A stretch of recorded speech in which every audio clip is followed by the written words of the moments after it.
Morning, everyone. My name is Stephen Howard, and I'm the National Outreach Director with In Defense of Christians. And on behalf of IDC, I'd like to welcome everyone to our panel for today, Save Lebanon and Stop Turkey.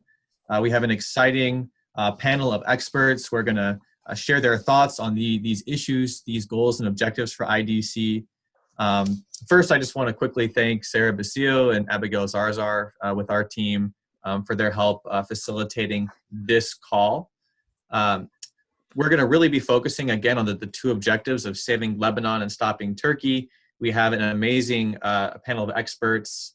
Amongst them, we have Aram Hamparian, who's the Executive Director of the Armenian National Committee of America. We have Ambassador Alberto Fernandez, who's Vice President of the Middle East Research Media Institute. We have Dr. Amy Austin Holmes, who's a fellow at the Wilson Center, and she's the International Affairs Fellow at the Council on Foreign Relations.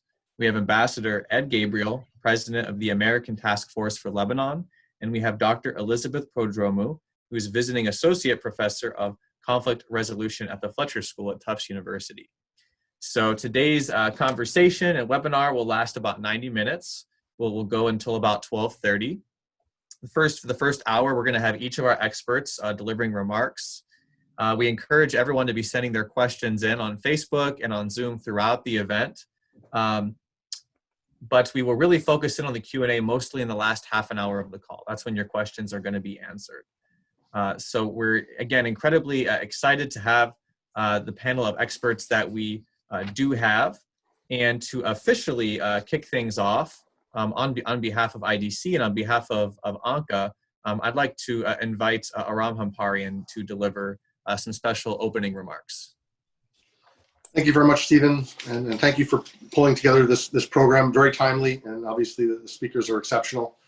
The Armenian community, the Armenian world has been seized over the past 50, 60 days by the terrible aggression visited upon the people of Artsakh, Nagorno-Karabakh, an ancient part of the Armenian homeland, an early cradle of Christianity, has been under attack now for the past month and a half. Vast areas of indigenous Armenian land have been taken. Churches have been destroyed, hospitals bombed, schools razed.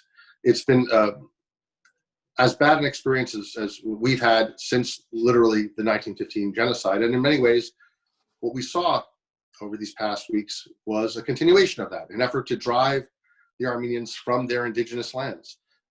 We saw during the First World War, Armenians pushed off of maybe 9/10 of their historic homeland. And now we see even further efforts to drive Armenians out, and watching Armenians fleeing their homes, abandoning their villages, saying their last prayers in churches, many of which are like hundreds and sometimes over 1,000 years old. These are truly heartbreaking. What compounds this is that the attack was not just by Azerbaijan, but it was with the full backing of Turkey, the encouragement of Turkey, with Turkish weapons, diplomatic support, political support, and mercenaries recruited and paid by Turkey to fight against Armenians.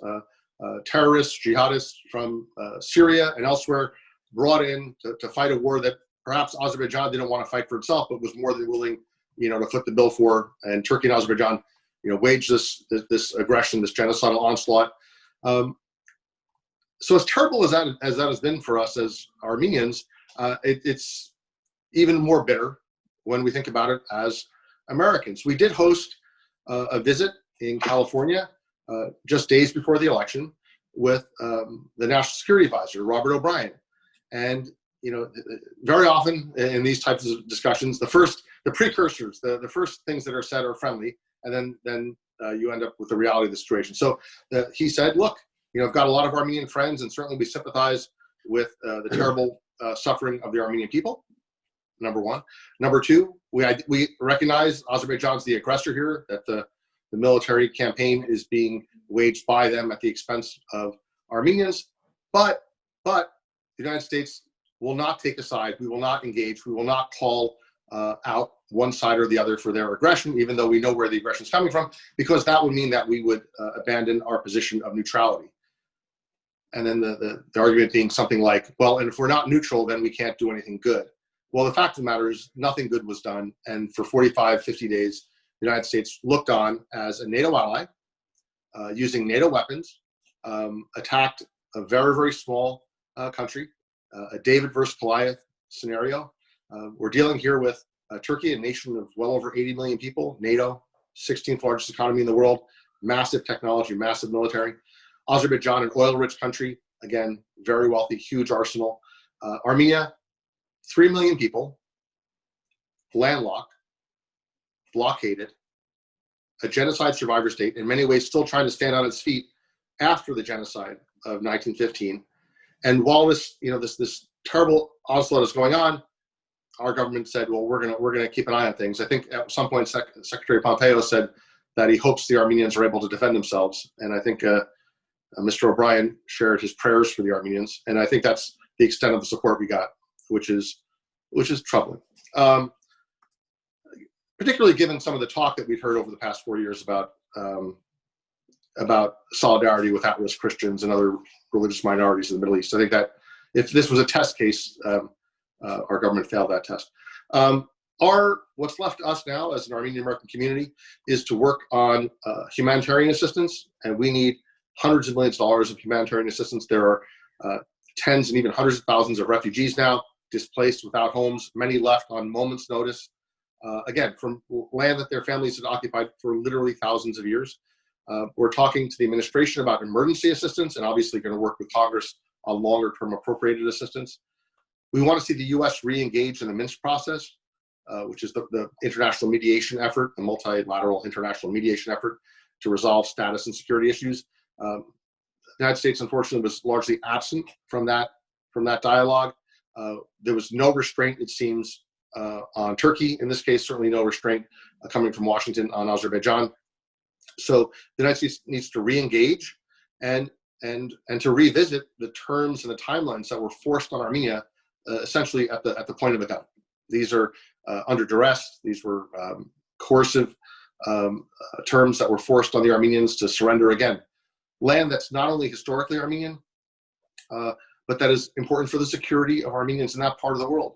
It's a precarious existence for Armenians. Now, there are folks who will say that Azerbaijan has some historical claim, or Azerbaijan has some legal claim, or that the way that the international system is structured should lean toward Azerbaijan's sovereignty over this land. I would compare it something like to a foster parent who has maybe some biological connection, or maybe some court order somewhere that says that they're a legal guardian of children, but who is abusive of those children. And you have to ask yourself, how many broken bones, how many dead children, until you finally just pull those children away from that abusive guardian and say, just for the survival of these children, I don't care about your legal claim. I don't care about your historical claim. I don't care about your biological claim. If you're beating and ultimately abusing children, then you have no right to that. You have no right to do that. And I think that's, in some ways, it's an imperfect analogy, but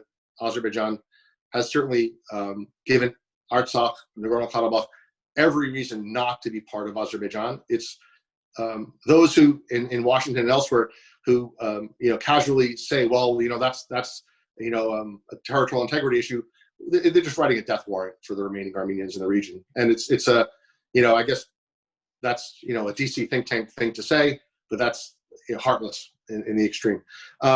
We're also working on a whole range of issues to deter continued Turkish and Azeri aggression.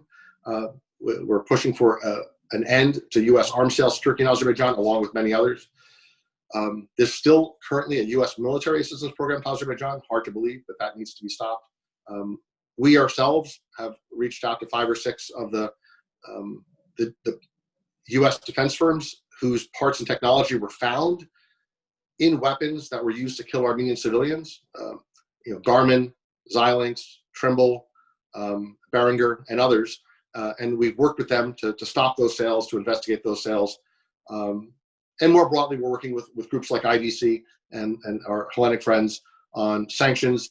they have been, the laws have been in place now for several years to sanction Turkey on CASA, even Magnitsky, but the will has not been there from the executive branch to actually enforce those. And finally, I'll wrap up, Stephen, with we're making a concerted effort, working with friends like members of the Congress who deal with religious minorities in the Middle East. I think Jeff Fortenberry and Anna Eshu have been very active on this front. We're working with them to see that any of the properties, the church properties, the cemeteries, the monasteries that fall under Azerbaijan's control are not destroyed. I have to tell you, it's the track record there is discouraging. About 15 years ago, Azerbaijan destroyed a cemetery full of thousands and thousands of intricately carved Armenian crosses, stone crosses. They're called khachkars, like the hallmark of Armenian, let's say, Christian art. And thousands of them were destroyed. Then the entire area was bulldozed, paved over, and is now a firing range for the Azerbaijani military. And the Azerbaijani government denies it to this day. So if that's any indication of how they plan to treat the dozens and dozens of ancient Armenian churches that they're now going to control, that is certainly something to keep an eye on. I'll wrap up, Steve, by thanking IDC. You guys have been with us every step of the way, and in good times it's good to have friends, but in dark times you find out who your real friends are. And IDC has been you have been our brothers, our sisters. I want to thank Tufik. I want to thank you. I want to thank Rich. I want to thank Sarah, Abigail, the rest of the team. You guys do heroic work, and it's deeply appreciated, and will always be remembered. Well, Aram, we're incredibly grateful to have you all as part of our family.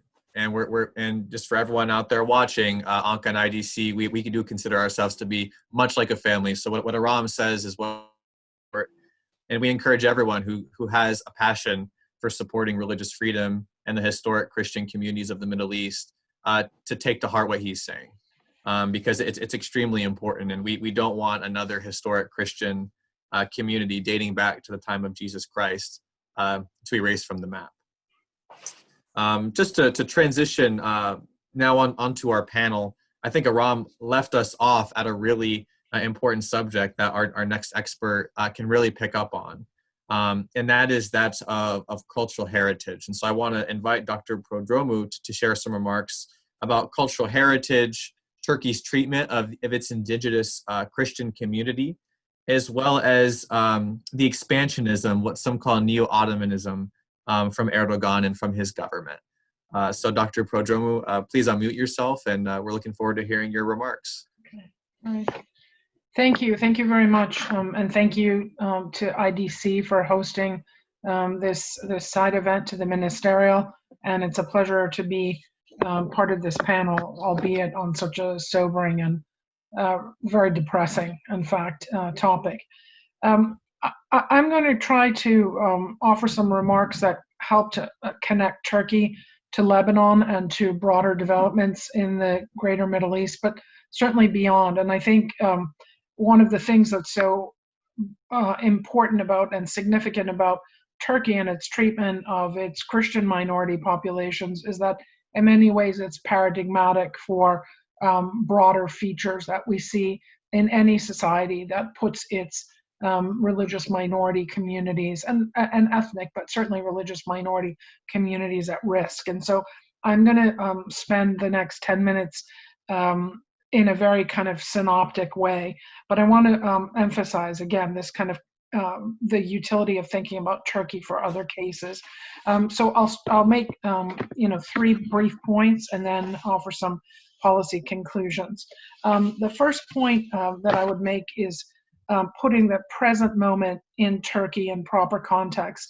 How do we characterize what we're actually discussing? And to put it simply, we're discussing the possible extinction of Christians, of living Christianity in Turkey, as well as the gradual disappearance of physical evidence of their historical presence by virtue of a cultural and religious heritage policy that is very, very damaging. And this domestic reality is intrinsically related to rogue state behaviors by Turkey that I think were so emblematically described in Aram Hamparian's opening remarks regarding Nagorno-Karabakh, regarding Artsakh.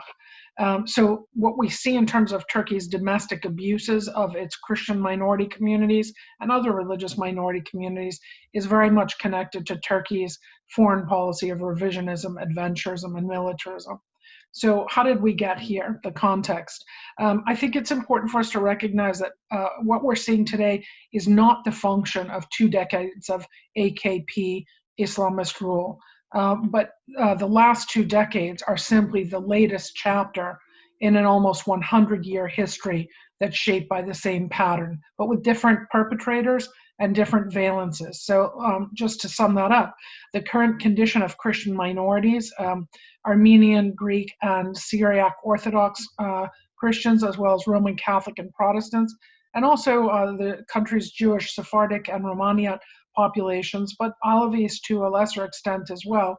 The current condition is the result of a kind of exclusivist, homogenizing Turkish nationalism that rejects pluralism, both as a concept and also as a reality. And this version of nationalism is one that was developed by the founding statespeople of the Turkish Republic, and certainly by Mustafa Kemal Ataturk. And I think it's important to stress this because this nationalist project, this exclusivist homogenizing project, was occluded and was covered under a myth of Turkey as a secular democratic state. And certainly prior to the election of AKP in 2002, November, this was almost the slogan for Turkey. Turkey is a secular democratic republic. Now, in fact, Turkey was never democratic, fully democratic. It was at best a kind of hybrid regime, had a very active civil society, and a civil society, in fact, with many advocates for broadening and deepening of democracy, and had elections, but those elections were regularly interrupted by coups, and there were tutelary institutions in Turkey, namely the military that we know well, but also the religious establishment in the form of the State's Diyanet, the Ministry of Religious Affairs. And so it's the toolbox that was created by this so-called secular democratic Turkey that has been utilized and deployed in the last 20 years by Kemalists. And I want to just lay out the basic tools because we read about them all the time now. But again, they were handed off to the Erdoganists, if you will. And those are violence, certainly Turkey's founding moment of genocide, but subsequently episodic pogroms and expulsions, a disenfranchising property rights regime that made it impossible for Christian communities to sustain themselves, a coding by the Ministry of the Interior and Education for those minorities to track them, revocations of citizenship, discriminatory work visas, and we've heard a lot about that of late, in particular being deployed against the Protestant Christian community, but these, have been deployed historically against all the minority communities, closing of religious educational institutions, interference in the election of religious officials, and as I mentioned before, cultural heritage policies of appropriation, commercialization, and destruction. So Erdoganism in that regard is simply a continuation of Kemalism. It's an exclusive nationalist project that's incompatible with pluralism, but the valence now is all about religion. And at best, in the early phases of the AKP, we saw an acceptance of discussion and somewhat of an inclusion of religious minorities in the Turkish nationalist conversation, but as separate and unequal, a kind of Jim Crow status for Turkey's Christian minorities, if you will. So that's how we got where we are. And I think it's important because as we move forward, for those who would say, well, a new administration or the outgoing administration should seek a return to normal, a reset with Turkey. There was never any normal when it came to the treatment of the country's Christian minority communities, and that's why they're at risk of elimination. A brief point on cultural heritage now. The decision in the summer for the reversion of Hagia Sophia to a mosque, and the November 2019 decision and then implementation most recently of the same when it comes to the Hora Church are the most mediatized example of, as I said, a cultural heritage policy that under this Erdogan regime is rooted in a kind of neo-Ottoman model for controlling religious diversity. And again, there's continuity between the Kemalist and Erdoganist regimes, the use of the Ministry of Religious Affairs, the Ministry of Tourism, and the Ministry of Culture to either appropriate Christian heritage sites, to expropriate them and then commercialize them, or simply to destroy them. And as we know, the examples of Hagia Sophia and the Hora Church represent a violation of Turkey's obligations under its UNESCO obligations for those two as a World Heritage Site. But there are other countless examples, and I'll just give some data points. There are the conversion of three other Hagia Sophias at Nicaea Iznik, Edirne, Adrianople, Trabzon, Trebizond. There is the expropriation of the Senusarian Han, which was a 19th century Armenian school that was meant to teach vocational skills to economically disadvantaged children. It's converted into a police station, and now it's going to be commercialized in another bid to a private sector owner. There are what Icon Erdemir has called the performance spectacles that religious leaders have been subjected to. The Greek and Armenian Orthodox patriarchs at the monasteries of Sumela and Akhtamar, once a year events that are performance spectacles by which these religious leaders are meant to perform for the Turkish state and the world that there is religious freedom in Turkey, but so the use of cultural heritage in that propagandistic fashion. And we could go on and on and on. There are so many examples. And this will lead me then to my third point, which is the foreign policy linkage. It's important, just as a footnote here, to mention that this cultural heritage policy is a policy informed by a logic of conquest that was explicitly stated by the Grand Imam of the Diyanet, Imam Ali Erbash, when he ascended the minbar in the Hagia Sophia, wielding an Ottoman sword and speaking the language of conquest. And incidentally, we've seen this in other places where Turkey has occupied. Turkish occupied Cyprus almost 50 years, where there has been wholesale destruction of religious and cultural heritage that is priceless for Christian communities, but for the world as well. Now we're seeing that in targeting of soft targets, churches, etc., and cathedrals, Armenian cathedrals in Artsakh by the Azeri client forces of Turkey, and we've seen it now in northern Syria as well. So going to a third quick point, and I think, am I over time? No, I think maybe I have like 2 minutes left. Okay, the link between domestic policy and violations of religious freedom rights for Christians and other endangered minorities on the one hand, and a foreign policy whereby Turkey, in rogue state behaviors, perpetrates the same kind of religious cleansing and cultural heritage destruction, as I mentioned, in Turkish occupied Cyprus, in Turkish occupied northern Syria, through clients, and then in places like Libya and in Artsakh with clients there as well. In terms of conclusion, what can U.S. policymakers do? The good news is that there's a lot they can do. It simply requires political will. And the other good news is that Turkey has been the canary in the coal mine that has long been ignored by U.S. policymakers, and that's why it's so relevant for a case like Lebanon, other cases in the region, and well beyond. Whether we're talking about China and its treatment of Uyghur Muslims, or what's happening with Muslims in Burma, Myanmar, or what's happening with Christians in other parts of the Middle East. So the good news is there is a toolbox, and using it and deploying it effectively will also send a message to these other cases. Just a short list of what could happen. The USERF and the State Department should support this, can designate Turkey as a country of particular concern for its systematic, egregious violations of religious freedom by every metric. And cultural heritage destruction is a violation of religious freedom. So we don't need to see violence in the conventional sense of the word in order to see that as systematic and egregious. So CPC designation.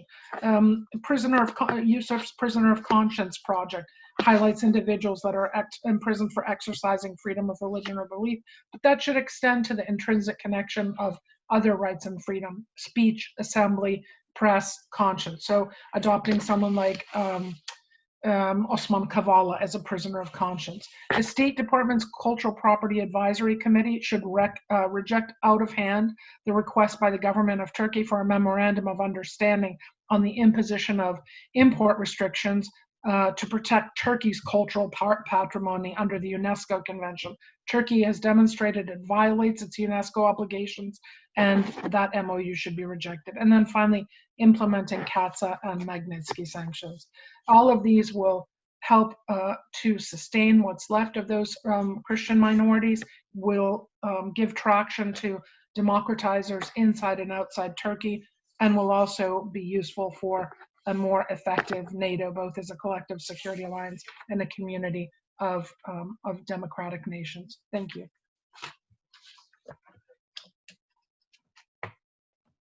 Well, thank you very much, Dr. Prodromou. Those were excellent remarks, and certainly, you know, IDC is long supported and stands with your calls for things such as sanctions from the Countering America's Adversaries through Sanctions Act, the CAATSA sanctions. Turkey definitely is deserving of country of particular concern status from USERF and should be sanctioned for that as well. And I'm excited to see later in our discussion, we'll talk more about things such as Turkey's support for terrorism and sanctions that could be applied there. For the time being, we're going to actually transition to Ambassador. And really, we wanted just to kind of build off of what Dr. Prodromou spoke on. And Ambassador, if you could kindly touch on what Turkey's been attempting to exercise in Lebanon, soft power, possible sending of weapons in the north. Obviously, we have a very problematic situation in the south with Hezbollah. The Christian community, the Maronite patriarchs called for active neutrality, and also just your recommendations for what Congress and the incoming administration can do to be a strong ally for Lebanon and ensure that Lebanon remains a stable country in the Middle East. So, Ambassador, please unmute yourself, and we're looking forward to hearing your remarks. Yeah, I just want to make sure I'm going next. So, okay. I think there was a little confusion there. Yes, I think it's very interesting what is happening in with Turkey and Lebanon. I think we have to see it within the context of what Dr. Elizabeth described very well as kind of a larger context of expansionist Turkish actions, which have only gotten worse, deeper, more aggressive, more ambitious under the AKP in the last few years and over the last 20 years, but especially in the last few years. So what you see happening in Lebanon today with Turkey is along the same spectrum of what you see happening with Turkey in Syria, in Iraq, and in Libya, and in other places as well. But basically, the creation of proxies, the creation of a presence on the ground, the creation of allies, not so much towards building a state or towards promoting good governance, but actually creating clients in a volatile situation which they can use to project power. And this is what Turkey has done in Lebanon, particularly focusing on the Sunni population of North Lebanon. And it's done so in two ways.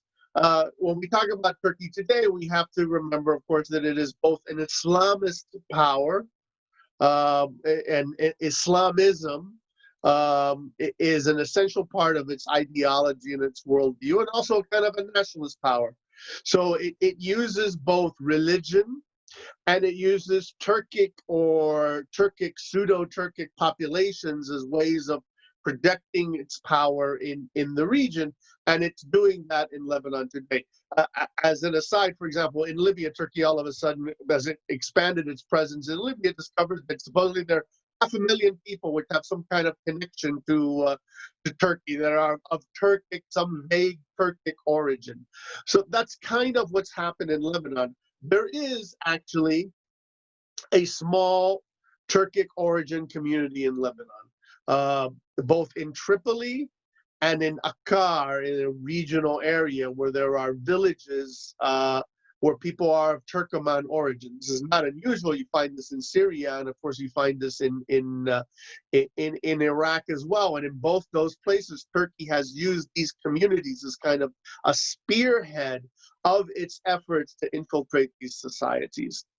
In Tripoli, the major northern city of Tripoli as well, Turkey has focused a lot of its attention on both the Sunni community and the Turkic community that overlap. So there's a kind of Turkic origin population who originally came over well over 100 years ago from Crete. And there's a kind of Sunni Islamist or Sunni population that they seek to support. This takes place both in terms of money, influence, questions of weapons being sent as well. All of this kind of work being done. And it seeks to fill a vacuum, I think, a very dangerous vacuum, which has been abandoned a bit by what traditionally were the great powers that supported the Sunni population, the Sunni Arab population in Lebanon, which was principally Saudi Arabia, and secondly, the United Arab Emirates. And so you have to look at the Turkish presence and the Turkish projection of power in Lebanon, directed against, not necessarily against the Shia of Hezbollah and kind of that dominance, but projected against the traditional patrons that the Sunni Arab population had. So it's a way of kind of co-opting that Sunni Arab population, as we see in Iraq, in Lebanon, in Iraq, in Syria, with Hamas in Gaza and in Libya as well. So it's kind of projection of power in the Eastern Mediterranean in this fringe area connected to the Turkish border. It is extraordinarily dangerous, and I think it's also connected to something which is beyond Lebanon, but certainly occurs in Lebanon, which I think is extremely important when we talk about Turkey's baleful influence in the world, and that is over the last years, I could say over the last decade, but particularly over the last handful of years, 3-4 years, is Turkey has become the center of Islamist propaganda in the Arab world. What used to happen in the days of Saudi Arabia was for many years, and I said it, I've written about it, Saudi Arabia was the great patron of Islamism and jihadism in the world, and especially in the Arab world, and in Africa and elsewhere as well. As we all know, Saudi Arabia has, for its own reasons, decided to kind of change its course and look and kind of reform itself, look at reform issues, talk at least about being more tolerant. And that vacuum has been filled by Turkey and its patron Qatar. So Qatar funding Turkish influence operations in the Arab world in Arabic. So there are a dozen satellite stations. There are thousands of Arab journalists in Istanbul, paid for, promoted, funded, coddled by this Turkish/Qatari nexus, putting out Islamist, anti-West, anti-Semitic, anti-Christian propaganda. This is directed at Egypt. This is directed at Sunni Arab Muslims throughout the Arab world. It's extraordinarily dangerous when you look at it, and I think it's often ignored. I'm going to come back to it when I get to my recommendations.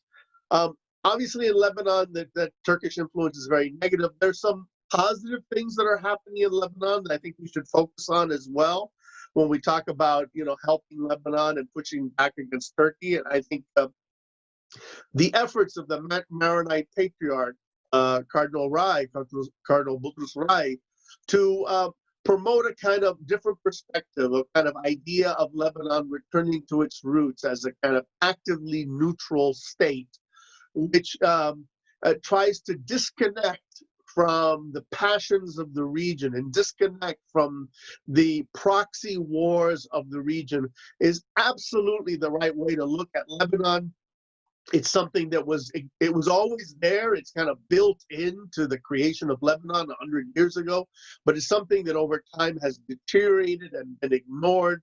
So the fact that the Maronite Patriarch, the most important religious figure, certainly among Lebanese Christians, and I would say the most important truly religious figure in Lebanon. I mean, Hassan Nasrallah is a religious figure, but his importance is connected not so much to religiosity or religious capacity, but to the fact that he has, tens of thousands of fighters and hundreds of thousands of missiles, and is able to assassinate people in Lebanon. It has nothing to do with religion.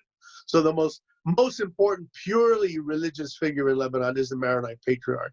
And so this kind of seeking to reconfigure and move Lebanon's orientation to a kind of more neutral, and to be frank, under that, a kind of concept that's more pro-Western, but kind of more neutral, more Mediterranean, less Arab League, more focused towards a kind of avoiding these issues of conflict is the way to go. So let me move on to kind of the recommendations that I have about what we should be looking at in Lebanon when it comes to Turkey and when it comes to the Maronite Patriarch and the situation writ large. Number one, Sunni engagement is important. And there's a temptation that exists principally in the West, but also among our friends in the Gulf, Saudis and the Emiratis, which is completely understandable, but is dangerous. And that says, Lebanon is a lost cause. Lebanon is not that important. And anyway, Lebanon is in the pocket of Hezbollah, so what can we do? And kind of washes its hands of the Lebanese situation. I think that's extraordinarily dangerous. I think one can say, and I don't agree with it, but one can say that sometimes people overemphasize, focus too much on Lebanon. But certainly it is a place that these issues are in play. Political life, survival of communities is in play, and we need to be players. We need to be working in that space.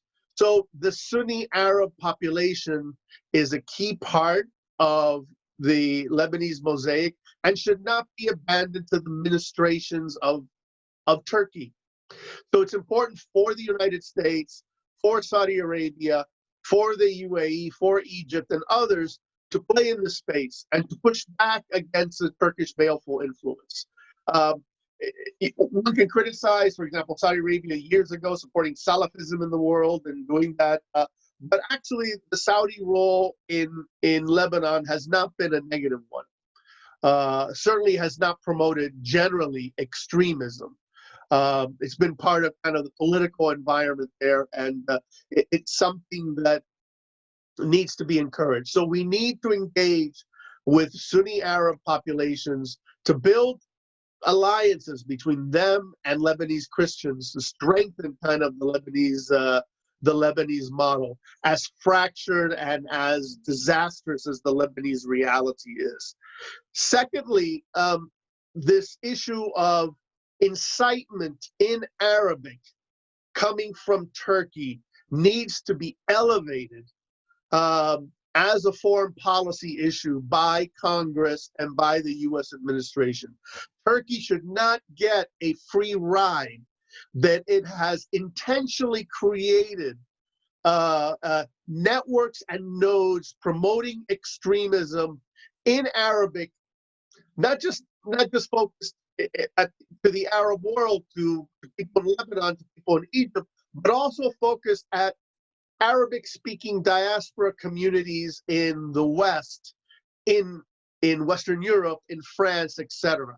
And so Turkey needs to be held account for this intentional creation of incitement. It's very interesting what happened is Al Jazeera and Qatar used to be the kind of great promoters of a lot of this incitement. As pressure was put on Qatar and as pressure was put on Al Jazeera, which belongs to Qatar, of course, what did the Qataris do? It was actually quite brilliant. They contracted it out to being done by third parties in Turkey.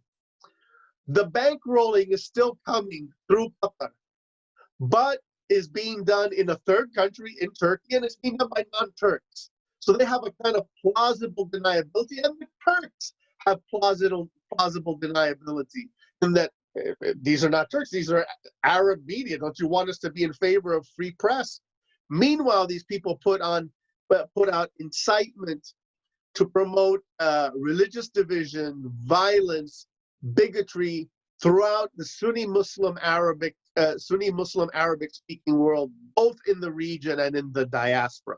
Turkey needs to be held account for this.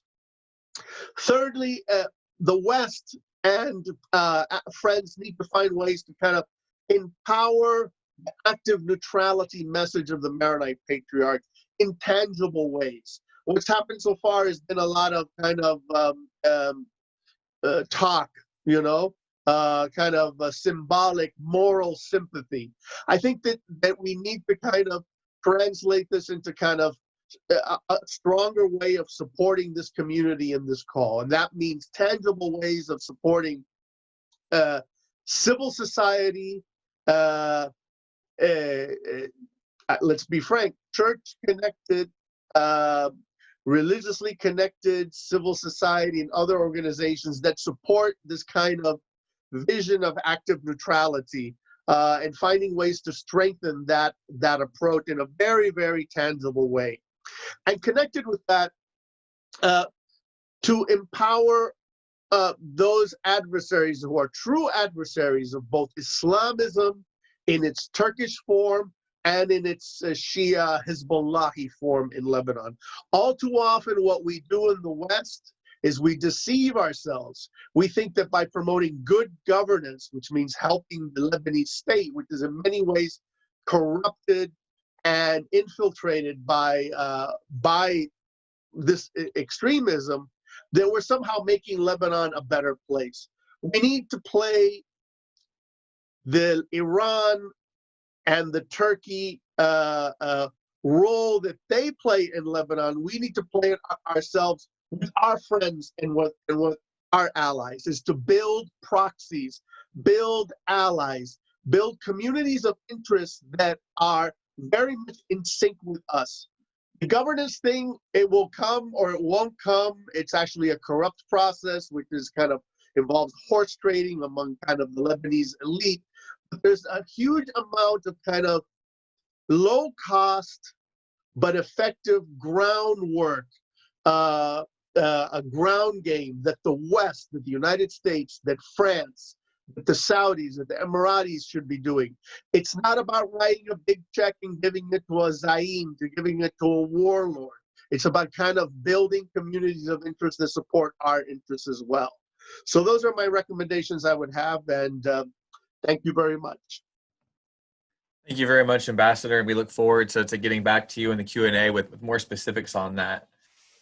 At this time, I'd actually like to transition over to Syria, because Dr. Amy Austin Holmes has done a remarkable amount of research on basically what Turkey is doing in northern Syria and how Christians have been victimized and oppressed by Turkey in Syria. So I want to invite Dr. Holmes to unmute herself, and please, Doctor, we are looking very much forward to hearing your presentation and learning from you. Great. I want to thank In Defense of Christians for inviting me to speak today and for organizing this important panel. So I'll try to be brief so we have as much time as possible for the Q&A. I'm going to be speaking particularly about the northeastern part of Syria that is now governed by the Autonomous Administration of North and East Syria. There are a number of misconceptions actually about this region, which I believe have led to major policy mistakes. There's been a tendency to think that this northeastern part of Syria, which sometimes is referred to as Rojava, is similar to the Kurdish region of Iraq, but it is not actually. And the constant references to the Syrian Democratic Forces, our main partner force in the fight to defeat ISIS, as a Kurdish force is also incorrect. And I believe maps like this one actually not only are they inaccurate by portraying that whole, 1/3 of the northeastern part of Syria as Kurdish, not only is that inaccurate to the paranoia of a Kurdish mini state, when in fact the region is quite diverse. The majority of the population there are now, that is under the control of the autonomous administration of Northeast Syria, are Arabs, and there's also an important Christian minority in the Northeast. Now, the Christian minority in northern Syria is diverse. It includes Syriac Christians, Assyrians, Armenians, Chaldeans. There are also some more recent evangelical Christians, but historically, this Christian population, many of them are in northern Syria because they fled across the border around the time of the Armenian genocide in 1915, and during multiple waves of violence as the Ottoman Empire was collapsing and the Turkish Republic was being founded. And this map here that I showed, actually, if you can, I don't know how closely the viewers can see it, but you can actually see the deportation routes from inside Anatolia, from inside what is modern day Turkey, into northern Syria. And two important sites of the genocide inside Syria were Ras Al Ain in Arabic, the city of Ras Al Ain. It's known as Sarakani in Kurdish and Rish Aino in Aramaic.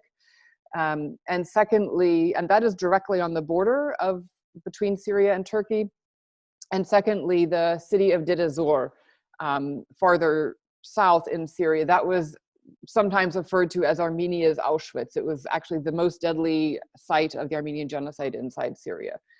So this is a region that has been stained by genocide, and the families of the Christian minority there, all of them, virtually all of them, are descendants of genocide survivors. So one of the remarkable things that the autonomous administration has done is to not only introduce the Kurdish language, which was banned, of course, and still is banned in the region controlled by Assad, so they've introduced Kurdish language classes, but also Aramaic. And the Syriac minority there, many of them still speak Aramaic. And it's not just some of the Christian minorities that are learning the language, but also Muslims, for example, when I visited this school in Kamishli last year. So they've introduced, and they're trying to preserve this language, which is of course an endangered language, Aramaic. There are also important members of the Christian minority that are in the civilian structures of the autonomous administration. So you have Syriac Christians that are in the administration and also in the military structures of the Syrian Democratic Forces. So I actually conducted the first survey of the SDF by carrying out multiple visits to Northeast Syria between 2015 and 2020 in all of the areas that are under their control. And the Christian minority is actually organized in 4 different units within the SDF. So you have on the one hand, the largest unit is the Syriac Military Council, known by the acronym MFS. This is a photo of me meeting with them last year. I believe that was in March 2019, just about 2 miles from the Turkish border. So they literally live right along the border to Turkey. Many of them between Derik and Kamishli in this region, but also in Tel Tamer, which I'll speak about shortly. But then there's also a women's unit known as the Beit Nahrain Women's Protection Units, known by the acronym HSNB. And they've been around since 2015. And so they're also, they're essentially like the Syriac Christian equivalent of the YPJ, the Kurdish YPJ, the all women's units. So you also have the Khabur Guards, which are Assyrian Christians that are primarily located in Tel Tamer and that area, as well as the most recent, I believe it's the most recent addition to the SDF, because as the SDF, as they liberated more and more territory from Daesh, they incorporated more and more people. And one of the more recent units that joined the SDF in 2018 I believe on the anniversary of the Armenian genocide in 2018, they joined the SDF, the Martyr Nubar Ozanian Brigade, which consists of Armenians. And so I also visited them during my most recent visit in September. And you can see they're also taking my survey. So the autonomous administration of Northeast Syria, I believe, does not represent any kind of serious military threat to Turkey. It is a political alternative to the various authoritarian regimes in the region. And according to a leaked memo by Ambassador Bill Roebuck, who was the highest ranking US diplomat on the ground in Northeast Syria, the Syrian side of the border was actually quiet for the 18 months prior to the Turkish intervention in October 2019. Now, as I'm sure all of the participants on this call know, Turkey launched this intervention just 3 days after the phone call with President Trump. And this so-called peace spring intervention that began on October 9th, the Turkish, but also the SNA factions, especially some of the groups that are particularly notorious for human rights violations, including the Hamza Division, the Sultan Murad Brigade, Ahrar al-Shakia, and they've occupied a large swath of territory between Tel Abyad in the west and Ras Al Ain or Sedikani Rish Ainu in the east. 5 days later, Trump incursion undermined the fighting. I quote, an extraordinary threat to the national security and foreign policy of the United States. And yet, those sanctions were lifted after just 9 days. So why were the sanctions lifted? Because of a ceasefire agreement negotiated by Vice President Pence in Ankara with Turkey. And in this ceasefire agreement, Turkey stated that they would take maximum care to cause no harm to civilians or civilian infrastructure, and also committed to safeguard religious and ethnic minorities. So it actually says this specifically in the ceasefire agreement. What this means, however, is that now Turkey occupies a huge swath of even more Syrian territory, including Ras Al Ain, which is the second deadly site of the Armenian genocide inside Syria. So you have, again, a reoccupation of the same territory that was one of the most horrific sites during the time of the Armenian genocide, is now again occupied by Turkey and Turkish-backed militias. And as you can see on this map, the Khabur Valley around Tel Tamer, which is home to some 36 Assyrian Christian villages, is literally directly on the front lines now of the area occupied by Turkey. Those are the blue dots on the map that you can see here that are directly on the front lines now of the area occupied by Turkey and the SNA factions.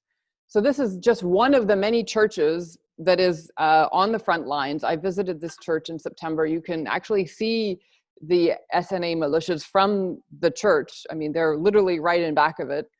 And this area is protected by the Khabur Guards and the Syriac Military Council. So this area is protected by these units that are led by the Christian minority. There are also Kurds and Arabs that are in the units. They're mixed units. Also in the YPG, they're not only Kurds. They're often mixed, but these are led by Syriac Christians from this region that are protecting this area.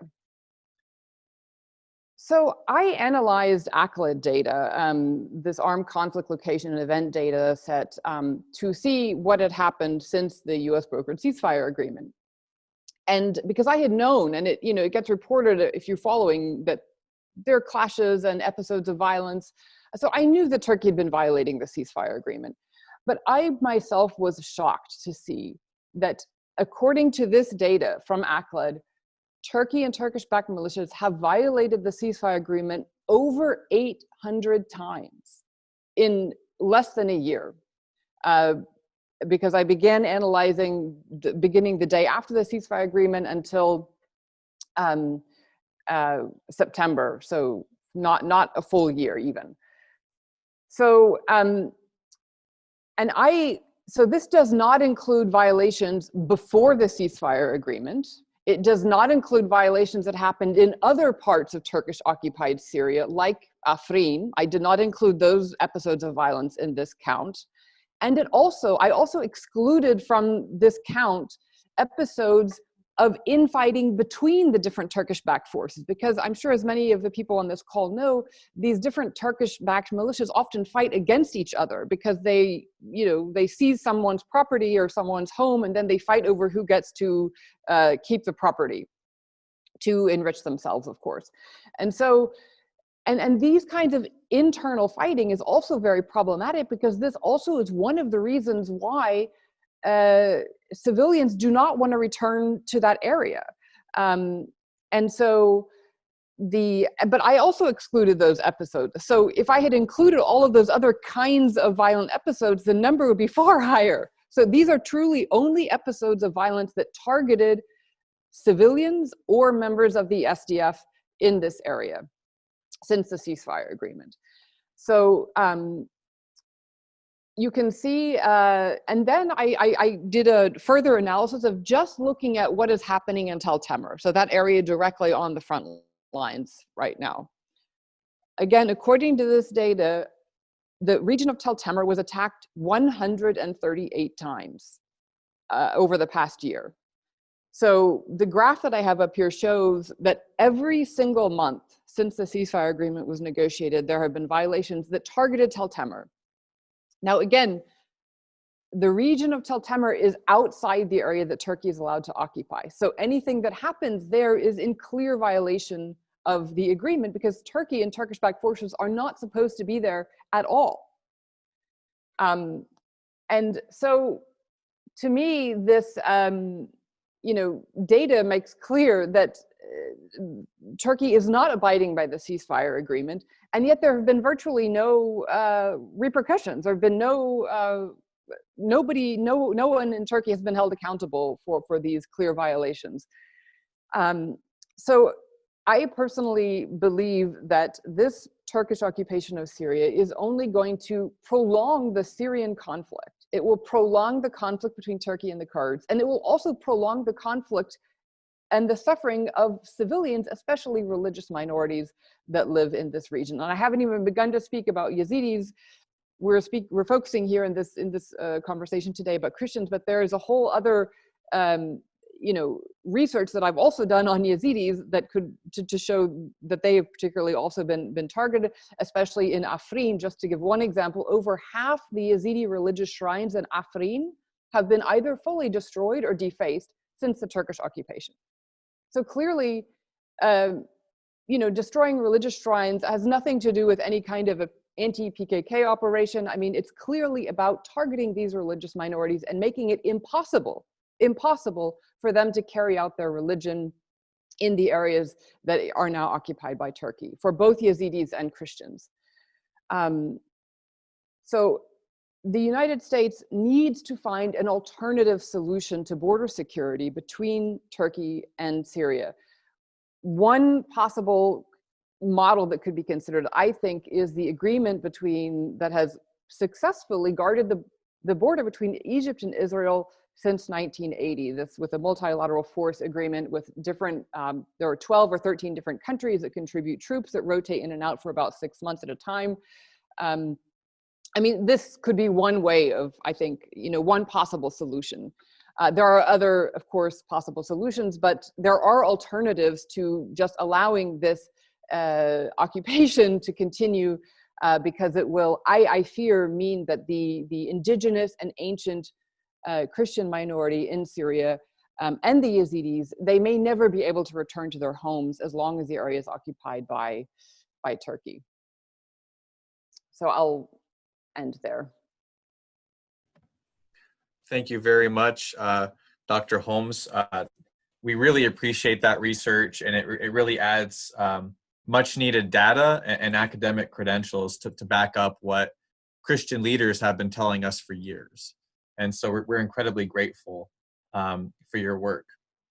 And we're going to get more to it in the Q&A. But last but certainly not least, we actually want to invite Ambassador Gabriel to deliver remarks In particular, he leads the American Task Force on Lebanon, and there's no shortage of challenges that Lebanon was facing even before the August 4th explosion, and there's even more challenges now after.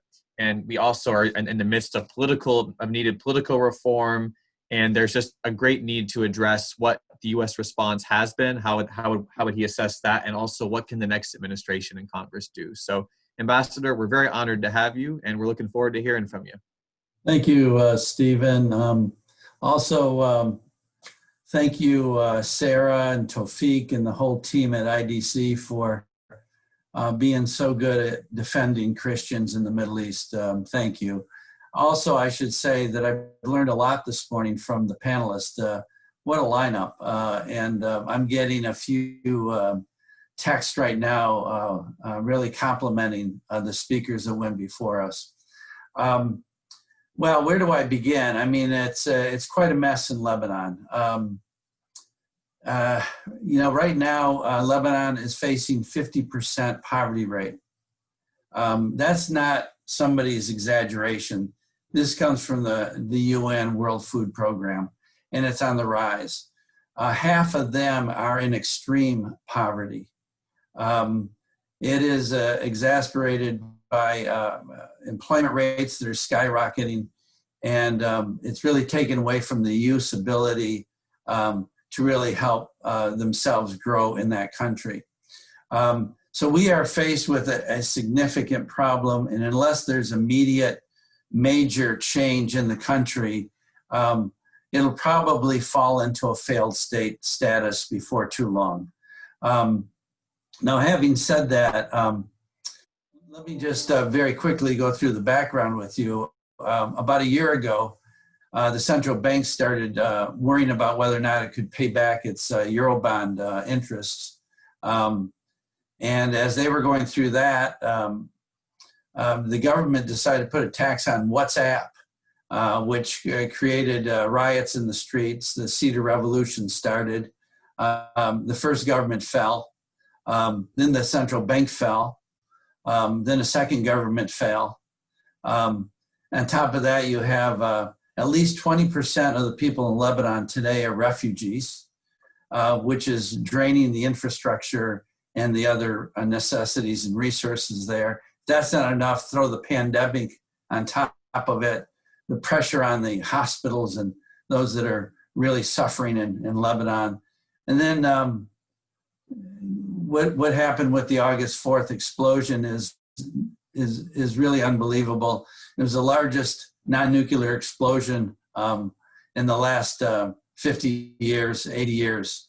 And so it's a very serious situation in Lebanon, and one that I'm not sure what they can do to get out of it at this point, with a government that seems more interested in their own interests than they are in the people of Lebanon. So let me just briefly go through with you the way ATFL is looking at the policies that need to be enacted that may help this country turn around.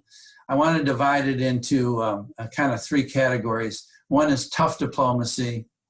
The second is making a compact with the people and its number one institution, the Lebanese army. And third, what the regional interests are in terms of affecting a Lebanon policy. So first of all, under tough diplomacy, let me just start by saying the situation in Lebanon requires a Lebanon policy. It should not be an Israeli policy with Lebanon kind of being part of it, or a Syrian policy, or a Saudi policy, or even a Turkish policy. I think it has to be a Lebanon policy. What is the policy going to be in Lebanon? So the first guiding principle, I think, for the next administration entails that.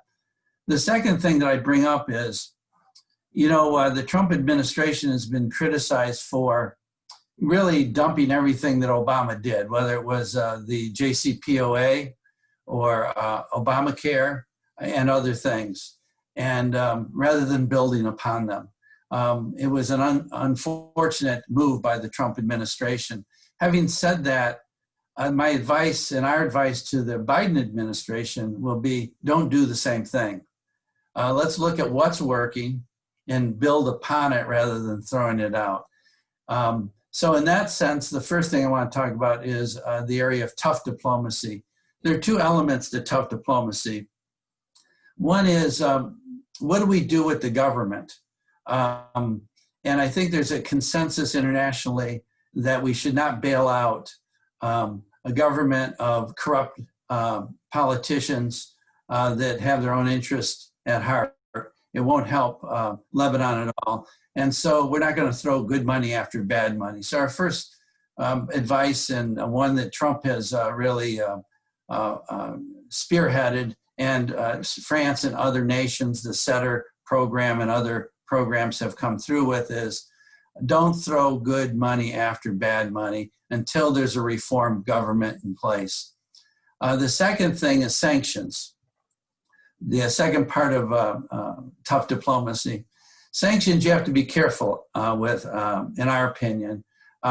They seem to work in terms of loosening up some interest, some of the hold that Hezbollah has had in certain dossiers. For instance, the negotiation that started in Israel, with Israel on the maritime border seems to be caused by the pressure of sanctions and the threat of sanctions on people. However, when all you have in your quiver is one arrow, sanctions and tough diplomacy, you could run into problems. And that seems to be the problem that we're having. And you got to be careful about sanctions, not to target one group, one people, one religion, one political party.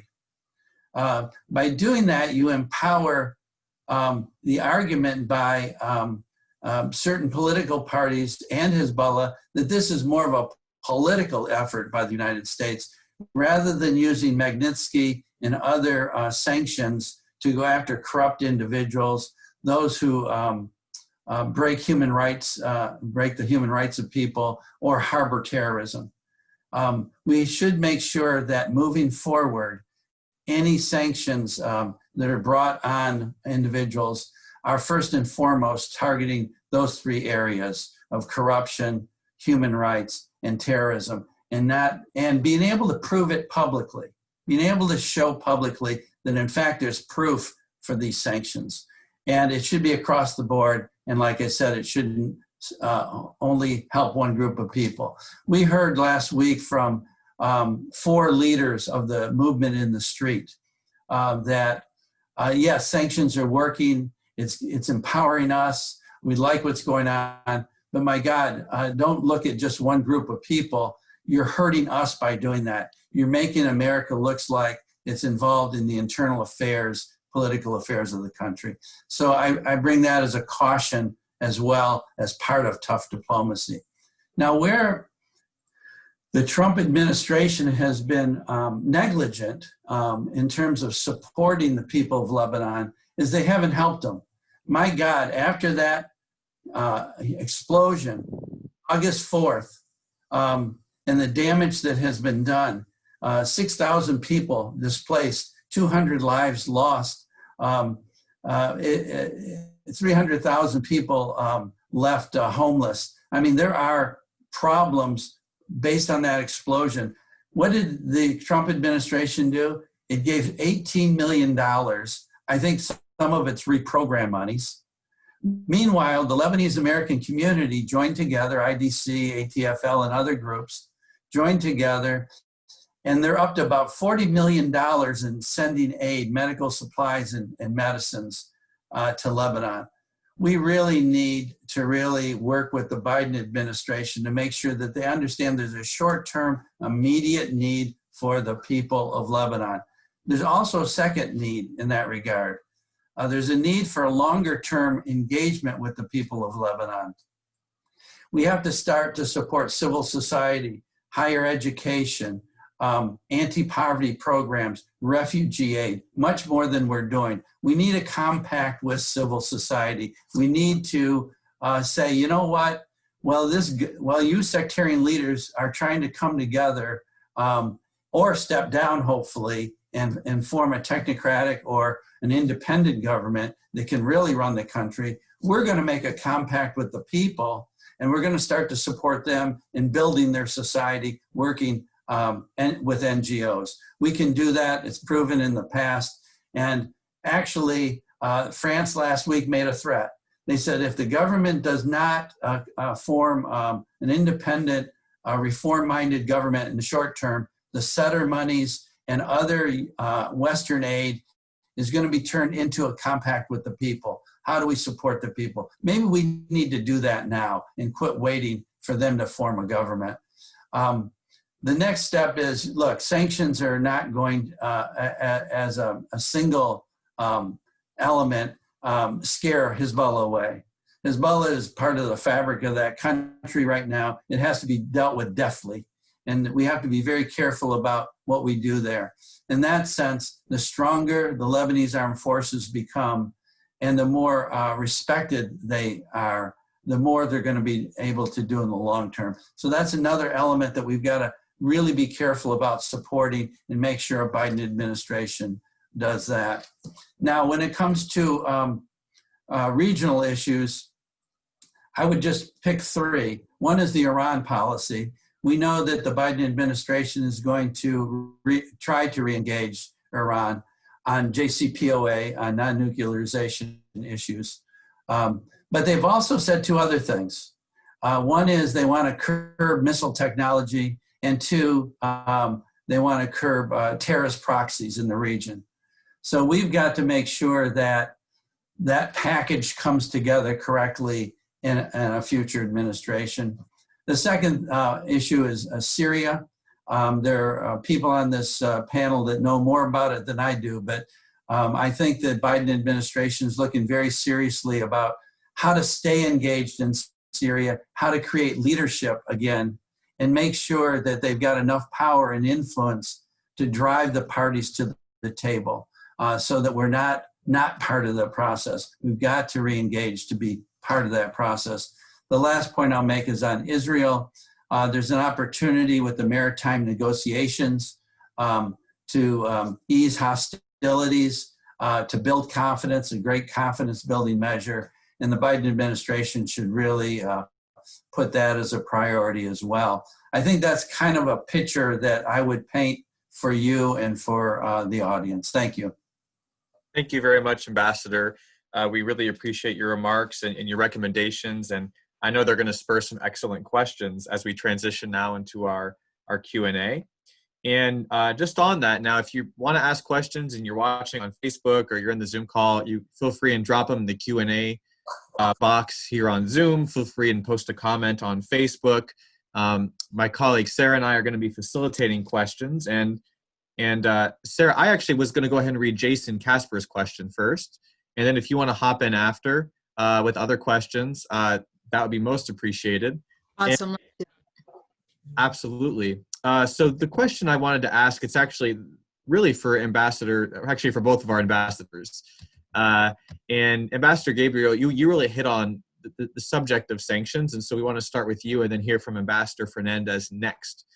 But Jason Casper from Christianity Today has submitted a series of questions just about, in general, how sanctions should be applied. Amongst his questions, he's asked, do you support the sanctioning of Hezbollah's Christian allies? Do you believe that sanctions that have thus far been applied in Lebanon have been exclusively over corruption? He asked, should corruption sanctions also hit prominent Sunni politicians? And he's sort of saying, if you support sanctions, why would they be successful? If you have concerns, what negative impact do you think they would have? So there's a whole bundle of questions there for both of our ambassadors. But I thought, Ambassador Gabriel, I'd start with you.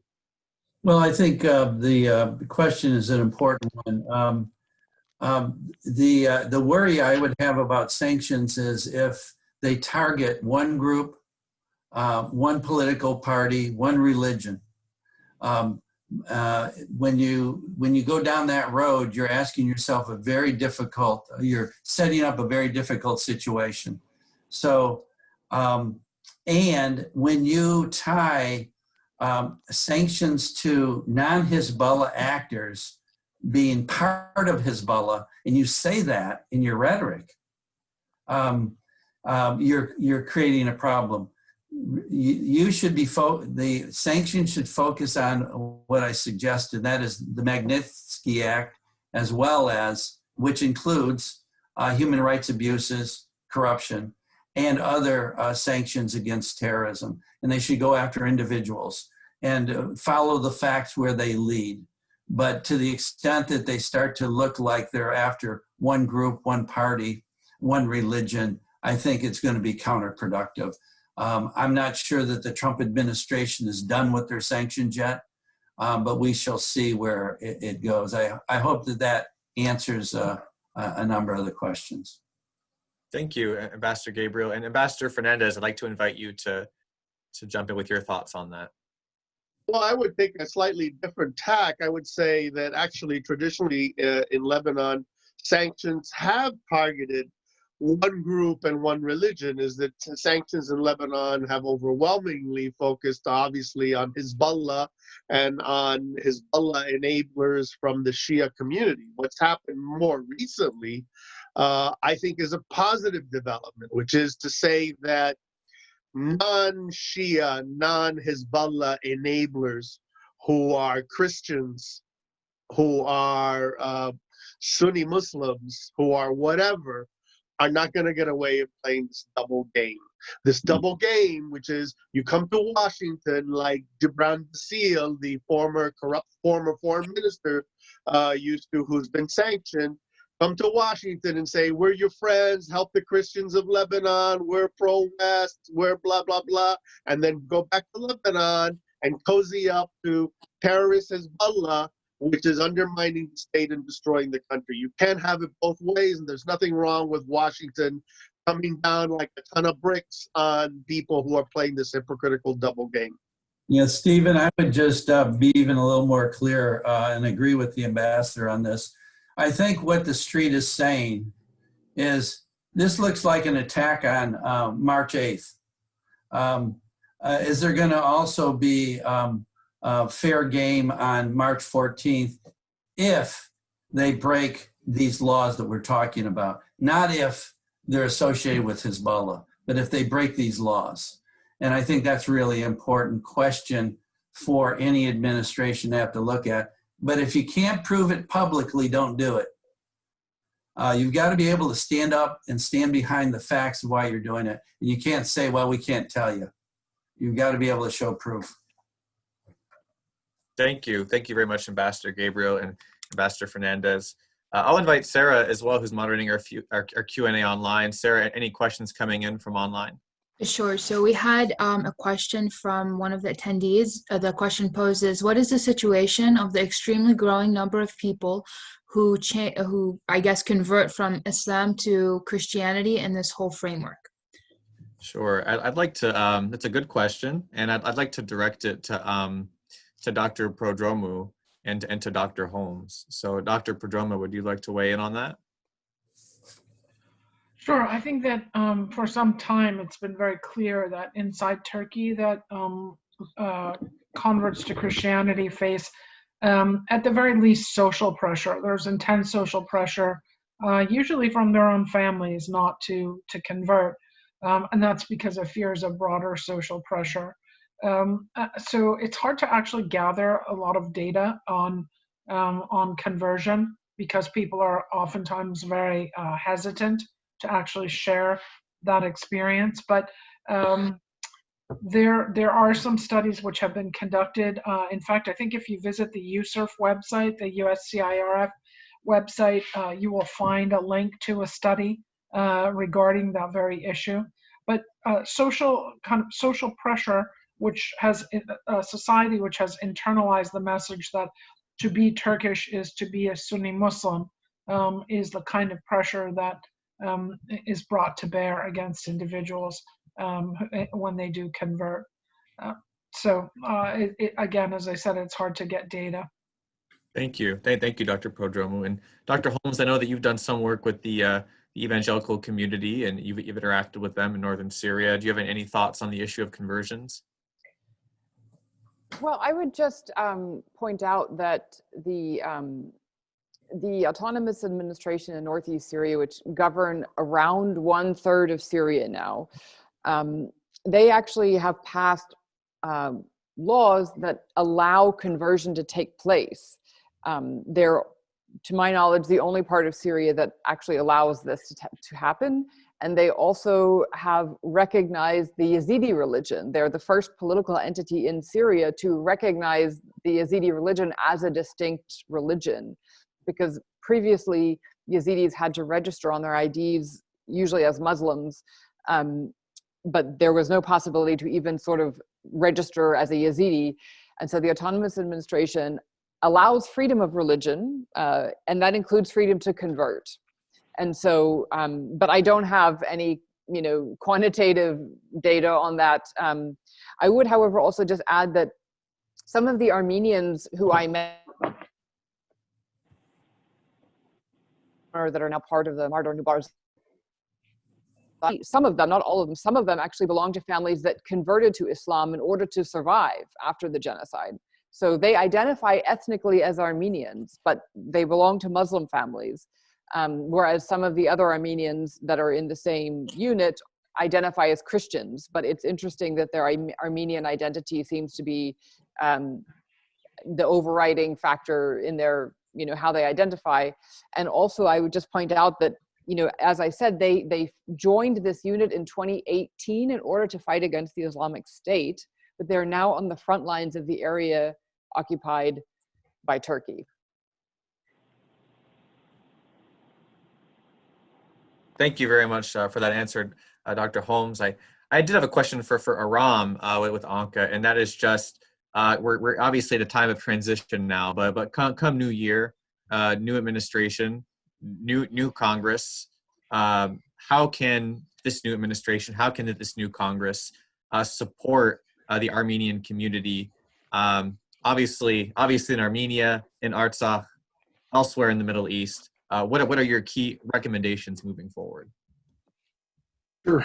With regard to the Biden administration and the war on Artsakh, Azerbaijan's war against Armenians, number one, stop the U.S. military aid program to Baku.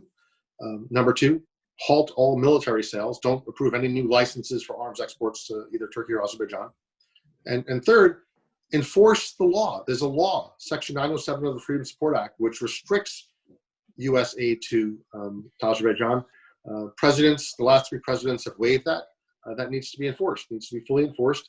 And then we need to see the sanctions. Sanctions need to be a tool. In terms of Erdogan and Aliyev, the sad news here is that in the very first months of this administration, when the president signaled that he would not enforce CATSA, the very tough sanctions regarding Turkey's purchase of Russian weaponry. Once they signaled that, Turkey rather knew that it wasn't going to cross a DC red line.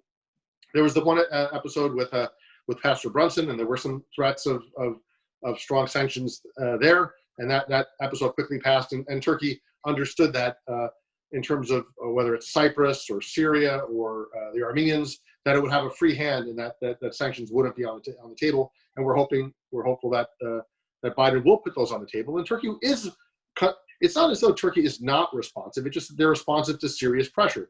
If the United States is serious about applying pressure, then we'll see Turkey respond. If we signal at the outset that they have a free hand, then we're going to see another 4 years of what we just saw. Thank you very much, Aram, and we always again grateful for your input, and this is a top priority for IDC and at this time of transition going into the 117th Congress and the Biden administration as well. So we're looking forward to working with you on that. Now we're getting ready just to transition into the closing part of our program. And so what I'm going to be doing is inviting each of our panelists just to be delivering a quick, 60-second kind of closing statement, any concluding thoughts that they may like to share. So first, I'd actually like to go with Dr. Holmes. I guess I would just add that this, the Syrian conflict has gone on for 10 years now. And originally when Turkey had intervened back in 2016, I think not many people in Washington actually were paying attention to the 2016 Turkish operation. Even in 2018, the Afrin operation, not many people paid attention to it. We had an event here at the Wilson Center where I spoke about it, but it wasn't really on the radar screen of people. And now, with this most recent Turkish intervention in October 2019, I think finally people have sort of woken up to see the reality of what Turkey is doing in northern Syria. And it's not a sideshow, it's not something we can ignore anymore, but we have to address as actually, in my opinion, prolonging the Syrian conflict. And it would be important for the Biden administration to push back now, because in the areas that Turkey has occupied since 2016, they're already engaging in Turkification, so introducing Turkish language, Turkish schools, etc. But that has not happened yet in Ras Al Ain and Tel Abyad in this area. They're still relying on these militias, and so I think pressure now, I think, could make a difference in preventing, further essentially Turkish colonization of this historically Christian region of northern Syria. Thank you very much, Dr. Holmes, and we're excited to continue sharing your work with lawmakers and policy makers in DC. It's extremely, extremely important. I wanted to invite Dr. Prodromou to share some concluding thoughts. Sure, I would urge the incoming administration to foreground the U.S.'s commitment to human rights generally, and also to freedom of conscience, belief, and religion, to international religious freedom more specifically, and not to see that as a partisan issue. So I would see it as a U.S. and a universal issue, and I think the incoming administration is well positioned to do that, and they support that. I would also request that or urge that the administration see the intrinsic linkage between geopolitics and national security interests on the one hand, and religious freedom issues on the other, because the erasure that we've seen in Turkey's domestic politics when it comes to Christians and other endangered religious minorities is what also has been so eloquently described here in this panel. And so there is an intrinsic connection. And then finally, to recognize that Turkey is also utilizing religion as a mobilizational force amongst and an influence building force amongst Turkish communities in Europe, many of whom are pushing back against that, but others who are embracing that. And I refer to the Milli Görüş movement and organizations all over Europe, as well as the Grey Wolves organizations, which even recently in Lyon were parading down the street threatening Armenians in France. To recognize the soft power tools that Turkey is utilizing outside of Turkey and outside of the Middle East for the geopolitical strategy that it's pursuing. Thank you very much, Dr. Prodromou, and we look forward to working with you more in the future as well, and are grateful for your work on these issues. Ambassador Fernandez, would you? Yes, thank you. Great panel. I've learned a lot, and many thanks to IDC for doing this. I would just throw out one point, and that is that I hope that the new administration and the Congress will guard against this myth that exists, that we only have two choices in the region, right? We're either going to be overextended and we're doing too much, or we need to go.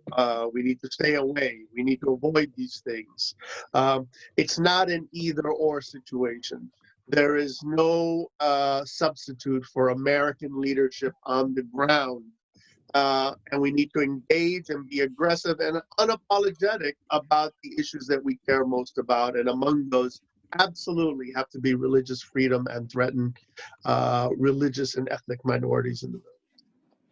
Well, thank you very much, Ambassador. And we're extremely honored to have you on our board now, and we look forward to working with you much more in the future as well. So thank you for your thoughts, sharing your thoughts with us today. Ambassador Gabriel. Well, thank you to everyone on this this panel. I have really learned a lot, and it's been honor once again to participate with IDC. I would say the number one important goal for the United States is to reassert its leadership in the region.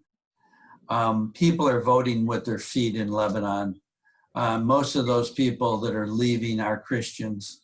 And we just can't wait until some kind of independent, good government comes along in Lebanon. Instead, we should show an early signal. Biden should show an early signal to the people that we're going to focus on the election process for 2022, help civil society empower itself, and help them with job creations in their country, as well as the social safety net kinds of issues that they're faced with. Thank you very much, Ambassador, and we're very grateful for your leadership and for all that you and your organization do for Lebanon. We look forward to working with you in the new year as well. Last, I'd like to invite Aram to share closing thoughts. Well, I'll close with words of thanks, Stephen, to our dear friends at IDC, and appreciation for the work that you do across all the issues that are on your agenda, but certainly your support for Armenians. I also want to thank another partner organization, the Philos Project, and Robert Nicholson for putting together a strong letter on the subject, which included, of course, Tufik and IDC, but also Bishop Mansour, Congressman Frank Wolf, and so many others. I have here Nina Shea from Hudson, Gordon Robertson from the Christian Broadcasting Network, John Eidner from Christian Solidarity International, Ambassador Fernandez, thank you, of course, for your signature on that letter. Those names mean an awful lot. I look at that list and they stand out, certainly to Armenians, as those who stood with us during these days. So thank you very much. Absolutely, and thank you, Aram, and again, for everyone watching, if you want to preserve Christianity in the Middle East, Armenia is the first Christian nation and is an awfully good place to start. So as we move forward into our conclusion, everyone, we want to thank all of our panelists. They're remarkable people. We encourage you to go onto our social media, onto Twitter. You can find each of our panelists, their accounts, their organization's accounts, and follow the important work that they do. Did this exact video, it's been obviously on Facebook Live, so you can share it with your friends. It's also going to be uploaded on YouTube, so you can watch it online afterwards. We'd also just encourage everyone to visit IDC's Take Action page. This session of Congress is coming to a close, and we have a lot of bills and resolutions that deal with these issues and more, and we only have about 3 weeks to get them done. So please visit indefenseofchristians.org, check out that Take Action tab, and let your members of Congress know that you want them to take action before the holidays. So with that being said, thank you again to our panelists. Thanks again to Sarah and Abigail for their help. Thanks to everyone for tuning in, and we hope you have a wonderful weekend. Thank you. Thank you all.